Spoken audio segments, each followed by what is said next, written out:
Two, I think the engagement with different stakeholders and CSOs from different countries that has just been a big vast challenge for us, because we were able to identify and see that I come from South Africa, so we're able to compare certain laws and if these laws are being implemented in countries that we come from.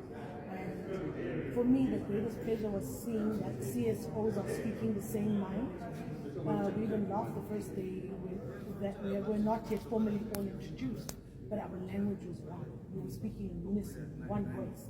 And that just amplified the fact that Africa indeed has powerful CSOs on the ground. The only challenge we have is that at times our leaders are not listening. Or they listen, but they don't hear us. Because if they were hearing us, implementation was being evident on the ground.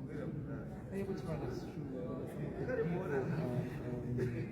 provisions that you would like to see? Regards to gender issues, legal proceedings is one. We should, our legal must never turn a blind eye to it. And we spoke about education. Because remember, behind the police officers' uniforms are human beings also. The world is revolving. We find that certain things are happening now and these police officers are not aware of it.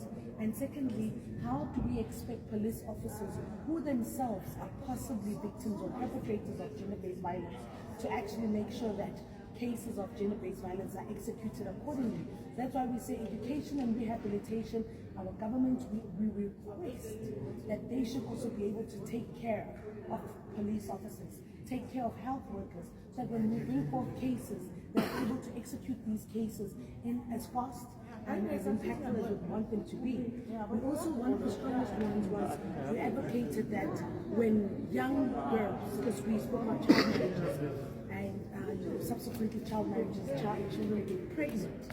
So when a young child is brought to the clinic or the hospital and they suspect that this child is pregnant and is below the rightful age of 18, even though the parent might say, no, but my child is 20 or 21, let the health workers at the center be able to work together with the police services to alert them of such. And then those parents must be charged and criminalized, because it means they are using their children as pawn in exchange for money.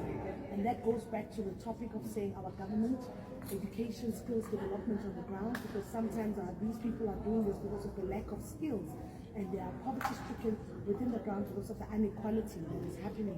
So when it comes to gender-based violence and femicide, the issues are broad, extremely broad. I mean, one of the key issues is when we speak of gender, we found that in most African countries or globally, gender is just perceived as a woman and a man.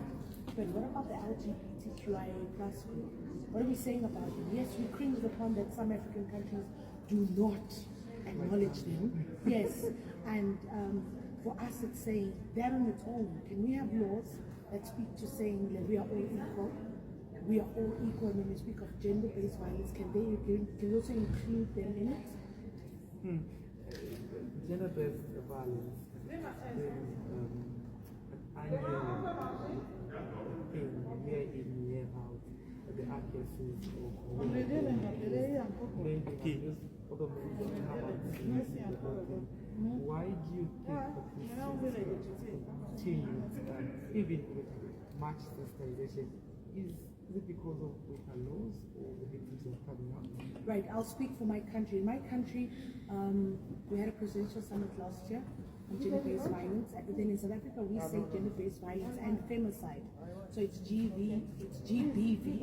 Femicide speaks to the killing of women and children. And the problem is that we then have a month where it's 16 days of activism.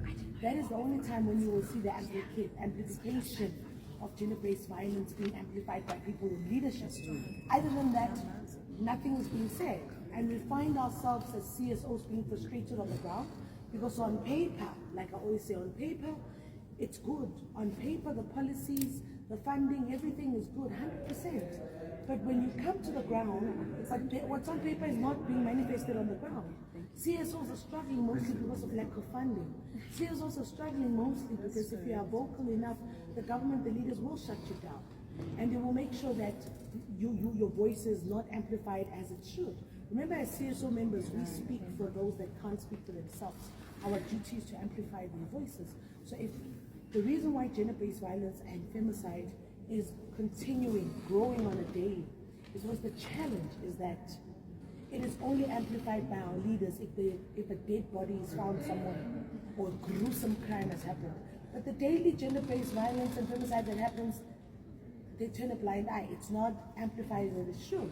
Again, when we had COVID-19, Africa showed us that they were able to get the money, they were able to get the resources, they were able to get the education, even to the rural areas, so that even people